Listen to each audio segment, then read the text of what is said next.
Thomas, bonjour. C'est Vincent? Tu es Senior Content Marketing Manager chez Uplift.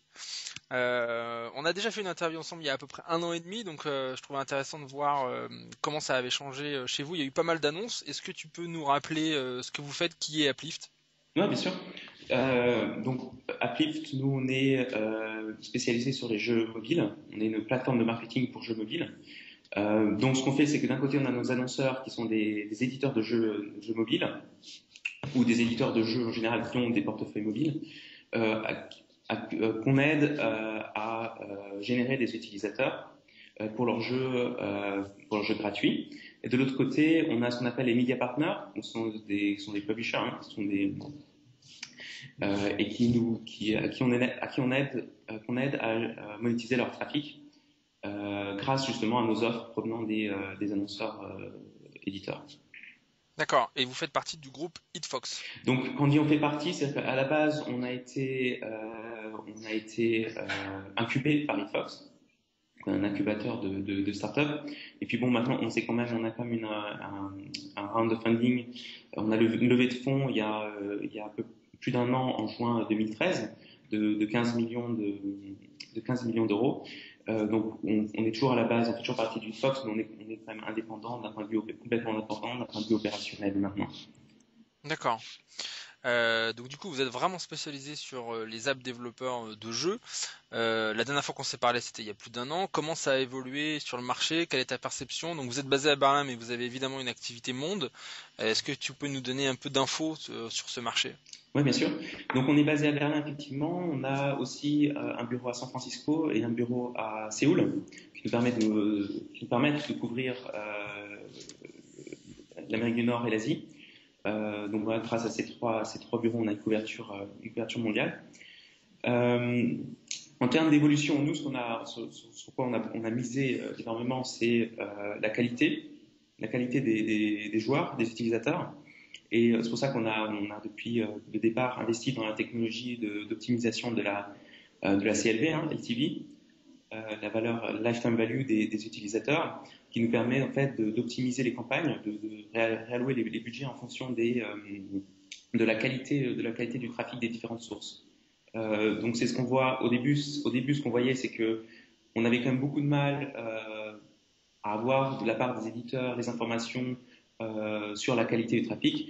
Et au fur et à mesure du développement, il y a de plus en plus d'éditeurs qui n'ont vraiment pas de problème maintenant pour nous envoyer des informations qui vont ensuite nous permettre de faire les optimisations, nous, du côté trafic. Donc, ce qu'on D'accord. voit, c'est qu'il y a vraiment une prise de conscience de la part des éditeurs que la qualité est vraiment primordiale pour leur campagne. D'accord. Et comment ça se passe techniquement? Donc tout ça est lié à la manière dont le tracking a été mis en place par le jeu qui lance une campagne chez vous en tant qu'annonceur. Vous êtes évidemment compatible avec tous les outils du marché de tracking. Oui, Comment ça se passe? En fait, il tag évidemment, enfin, il vous envoie un premier lien de tracking pour l'ouverture de l'app et ensuite sur un événement in-app c'est ça. pour vous permettre d'améliorer la qualité des utilisateurs que vos éditeurs et affiliés vont leur apporter. C'est ça. Donc la technologie effectivement prend en compte des événements in-app qu'on va définir avec l'éditeur dès le départ. Donc ça peut être des événements que lui a choisi, parce que certains éditeurs savent exactement quels événements ils veulent traquer, que ce soit par exemple le fait de finir un tutoriel, d'atteindre un certain niveau, d'acheter un premier élément dans le jeu, ou alors on va leur conseiller nous-mêmes quels sont les événements qui seraient intéressants à traquer au sein de leur jeu. Et à partir de là, nous on va regarder comment se comportent nos différentes sources de trafic par rapport à ces proxys, hein, ce qu'on appelle des proxys, c'est-à-dire ces événements in-app. Et en fonction de la façon dont les différentes sources de trafic se comportent, ben, on va pouvoir optimiser. Par exemple, éliminer certaines sources de trafic qui ne performent pas, ou sécuriser d'autres sources de trafic, l'inventaire d'autres sources de trafic qui performent mieux, etc. Ce qui nous permet au final d'augmenter généralement la qualité des utilisateurs que nous envoyons vers nos éditeurs de jeux, nos annonceurs. D'accord. vous avez investi dans une jeune startup qui s'appelle PubNative. Est-ce que tu peux nous présenter ce projet, cette boîte? Oui, tout à fait. Donc, l'histoire de Pub Native, on s'est rendu compte après coup que ça voulait dire quelque chose en français, Pub Native, mais en fait, c'était à la base pub comme publisher, éditeur et natif. C'est donc on avait l'ancien head of products, donc le directeur du produit d'Afflit, Yonu Chobotaru, qui a identifié un besoin dans le marché, c'est-à-dire une certaine flexibilité au niveau de l'intégration de publicité native au sein des applications, et qui a pris cette idée et a voulu l'emmener plus loin. Donc effectivement, ce que nous on a fait à partir de là, c'est qu'on l'a aidé et on a financé la création d'une nouvelle startup. Donc le principe de PubNative, c'est une plateforme publisher, une plateforme du côté trafic, du côté éditeur, qui permet de l'intégration de publicité native au travers d'un API et qui donc ne requiert absolument pas l'installation d'un SDK par les éditeurs. Ça permet une grande flexibilité. D'autre part, la façon dont ça marche, c'est que l'API permet aux éditeurs de requérir et d'amener au sein de leur app un certain nombre d'éléments qui vont leur permettre de constituer la publicité au final. Donc ça peut être par exemple l'icône de l'application, une description, le titre, une review, un call to action, ce genre de choses. On en a maintenant presque plus de 25 que les éditeurs peuvent requérir afin de créer des slots publicitaires ou des encarts publicitaires au sein de leurs apps qui soient complètement nets, qui soient complètement en phase avec le design, avec le contenu, avec vraiment ce qui fait ce qui fait leur app. D'accord. Par ailleurs, ce que nous on permet aussi, c'est d'allier ça avec la quantité, parce que ce qu'on fait, c'est que par exemple, c'est quelque chose qu'on va bientôt mettre en œuvre, c'est-à-dire la RTB, pour permettre justement aux éditeurs d'avoir accès aux plateformes de RTB. Ce qu'on va faire, c'est que nous allons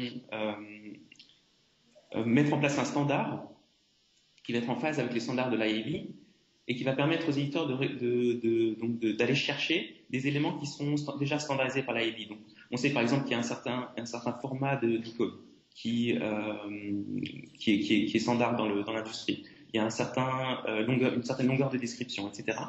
Donc, à partir du moment où on a tous ces éléments standards, les éditeurs vont pouvoir tout simplement les chercher et les mettre, les styler, les mettre un peu comme ils veulent au sein de leur app, pour au final avoir une publicité native qui soit vraiment complètement unique et flexible et qui aille vraiment bien avec leur app, mais qui puisse aussi obtenir du volume de trafic et avoir accès aux différentes plateformes, y compris notamment le RTB.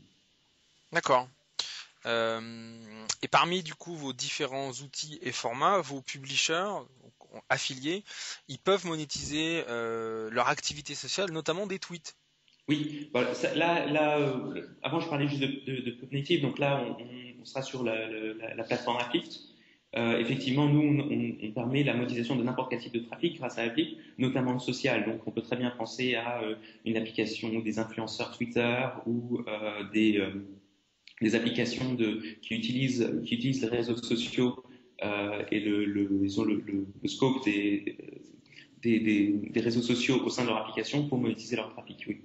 C'est très flexible, disons, il n'y a pas de tout type de trafic peut être monétisé. D'accord. Vous avez fait pas mal d'annonces et vous vous proposez d'accompagner donc des développeurs de jeux sur des plans télé. Voilà. Donc comment ça se passe et quels ont été les premiers retours d'expérience sur les tentatives que vous avez fait de ce type-là?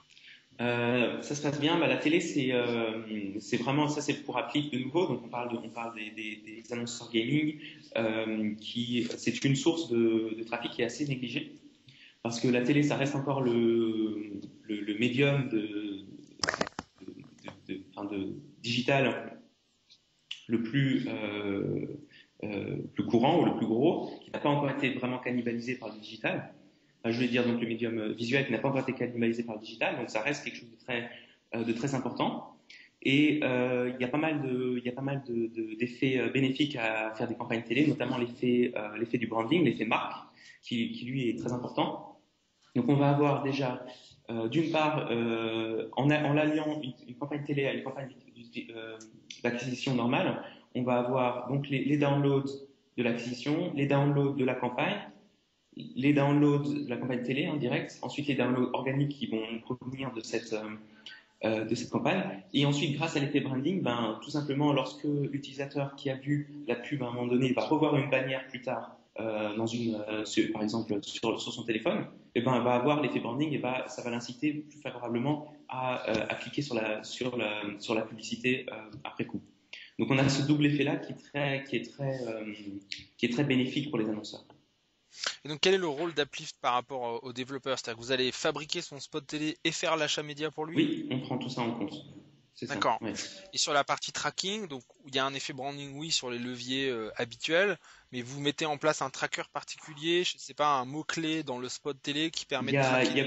il y a deux méthodes généralement. Il y a la méthode de performance, la performance donc avec un SMS notamment, qui marche bien. Sinon, on a aussi des méthodes probabilistiques où on prend la baseline et on voit comment est-ce que juste pendant et dans les 15 minutes qui suivent le spot, la courbe des downloads s'est modifiée. D'accord. Voilà. Euh, Parmi les différentes sources de trafic, il y a le RTB. Comment est-ce que vous travaillez ce nouveau levier? Est-ce que vous avez un DSP que vous utilisez vous-même? Est-ce que c'est des affiliés du coup qui vont faire des achats sur les places de marché AdExchange pour générer des downloads? Comment c'est articulé au sein de la plateforme Uplift? Alors, nous, on fait les deux, c'est-à-dire qu'on travaille à la fois avec des affiliés qui vont faire le media buying et on fait du media buying nous-mêmes également. Donc, on a une équipe de media buyers au sein d'Uplift et on achète sur plusieurs DSP, sur AppNexus ou d'autres. D'accord. Voilà. Et les retours sont comment, les retours d'expérience sur des objectifs de download en termes de CPI? Nous, on fait de l'arbitrage. C'est-à-dire qu'on a les deux, on a la possibilité de faire l'arbitrage, c'est-à-dire de faire les campagnes au CPI ainsi que faire les campagnes au CPC pour les annonceurs. Et dans les deux cas, c'était très bénéfique, c'est-à-dire que au CPI, ça dépend des objectifs bien sûr des annonceurs, mais au CPI, ça permet d'allier volume et sécurité. Et au CPC, bien sûr, ça permet d'arriver à avoir encore un peu plus de volume, mais toujours avec des bonnes performances. D'accord. Et pour finir, quels sont vos projets après les différentes annonces de cette année?